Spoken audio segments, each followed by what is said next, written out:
Back in 1977, when I was 24, I started working at a new company, a small company with only 40 people, out in the Midwest. And the company's main headquarters was in California, in Silicon Valley. Now this company was cutting edge. They had cutting edge technology where we were helping the hospitals get their medical information system online.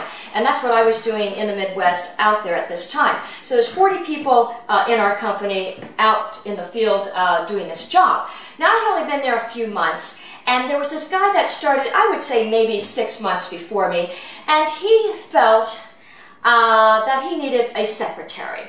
He thought of himself very highly of himself, thought he was very important, and didn't understand why he didn't have a secretary. Now everybody knew this is ridiculous. This guy does not need a secretary. He's an analyst like everybody else. I mean, it doesn't make any sense. So this one day I was talking with a coworker, Dennis Kooky, and he and I decided, well, heck, why don't we give this guy a secretary, And, the manager's out of town in California for a week.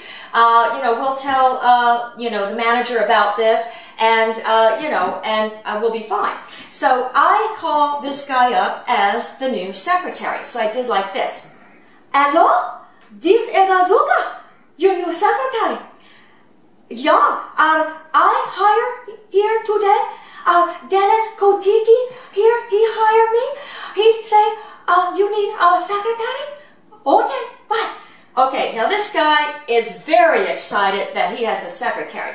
And he was working in another building. So he comes into our office like this. Where is she? Where is the secretary? Oh, like that. And we said she went that way, so he's like this. So he goes off in this direction, and then after a while he comes back and he goes, I've looked everywhere, I can't find this new secretary. And so we said she went out the door here. I think she's left for the day. And he goes, oh my gosh, this is fantastic. I can't believe the company finally recognizes me of my contributions and, what have you. And he says, but there's only one problem. I can't understand a word she is saying. I don't know how we're going to work together. I can't understand her at all. So anyway, so he leaves to make a phone call unknown to us out to California to a friend in the HR department who tells him that no, we don't know anything about a secretary, no, you do not have a secretary, on and on. So like 20 minutes later, this guy comes back to the office like this. Ugh, somebody's gonna pay in here. I'm gonna get to the bottom of who is doing this. It's you, Dennis. You're the one, and I'm gonna find the nurse that is responsible for making this call. You guys are gonna pay. I'm not through with you guys. This type of thing. And so this guy was going around to different nurses and saying, no, that's not her, no, that's not her, that sort of thing. So pretty soon, I said, another coworker and I were together, I said, is it us? And he goes, no, no, that is not you. He told me, I would know your voice anywhere. That is not you. You're not capable of an accent like that.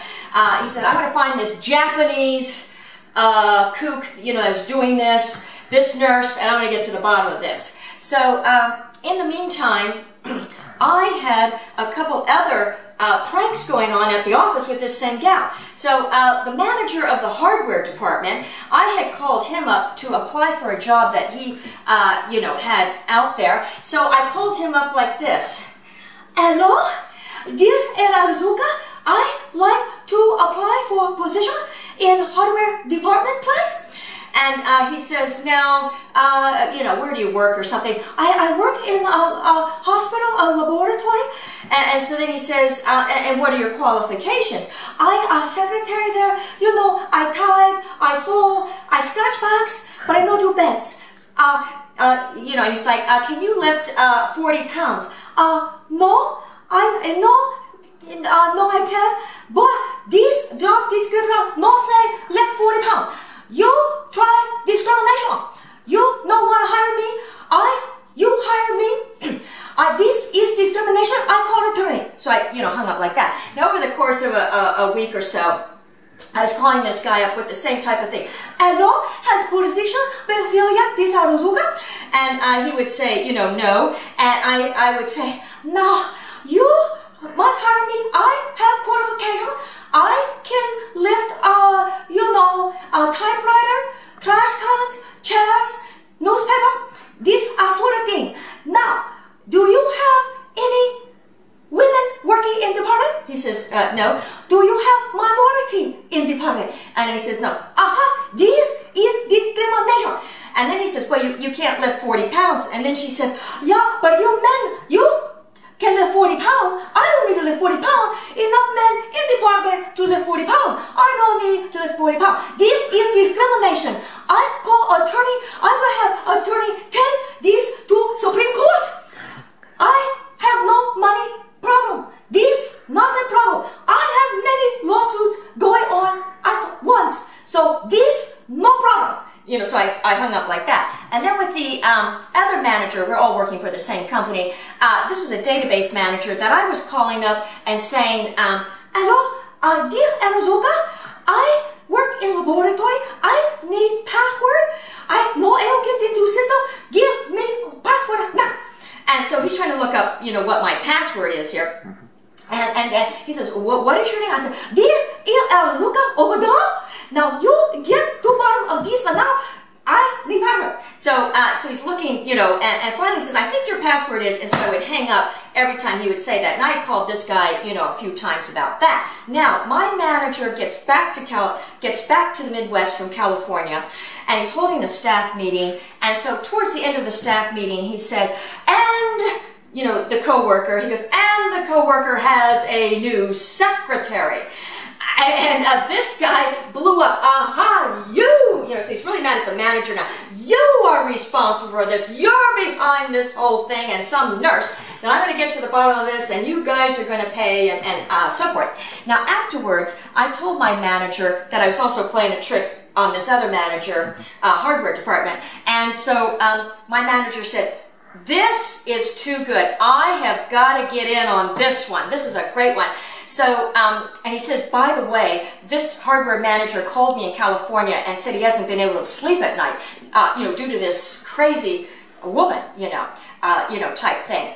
So, so at this meeting, this hardware guy brings up this Filipino a person in the lab that's driving him nuts, and then this other one's the nurse about Japan, you know, this Japanese coop nurse, and then this database guy says, yeah, mine is a real boat case, I think from China somewhere. So all three of these guys at the staff meeting are discussing this person, and it's really the same person. But anyway, they didn't know that at all. So my boss says, okay, I'm going to go over to the HR department at the hospital, and I'm going to find out what this hardware guy has said. You know, what are they doing? So he gets to HR, and the hospital HR person says, don't worry about anything. We know who it is. And my boss is like, really?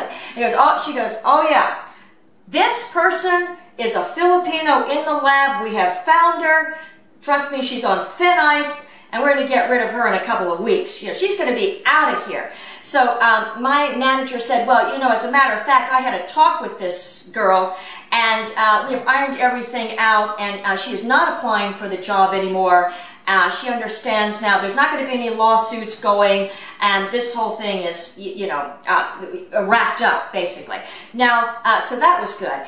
So the database person, I would say like 2 or 3 weeks later, he came to my desk and says, you are the one that called me with the passwords. You are it. He said it took him a while to figure it out, but he finally, you know, figured it out. So I thought that was pretty good of him to figure it out, so 1 out of 3. But hey, thanks for watching.